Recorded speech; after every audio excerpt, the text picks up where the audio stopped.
Çfarë ndodhi në Zvërnec këtë ditë do të mbetet për një kohë të gjatë njoll turpi në historinë tonë. Njoll në rrugën tonë të shtetbërjes dhe turp për gjykëzimin para oligarkëve me emër dhe mbiemër. Pas atyre pamjeve që duket sikur vinin nga mesjeta e errët folën të gjithë, me radhë e pa radhë. Foli policia, më mirë vonë se kurrë.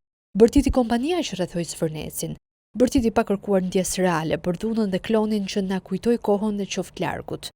Foli dhe kryeministri, siç e ka zakon për çështje kaq të nxehta, kur duket se ka ndalë jashtë kontrollit të ligjit dhe logjikës, ai edhe paralajmëron.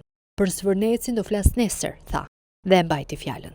Tha se kishte menduar largimin për në fshat, domethënë në Surrel, dhe ta linte në duart të huajve që nuk na duan, por nuk ja bënte zemra.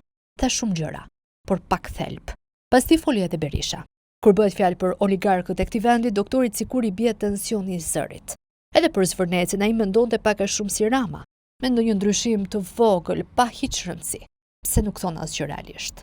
Pse ka një përpjekje thuajse nga e gjithë klasa politike për të fshehur fakte e detaje, ose për të ikur sa më larg të vërtetës.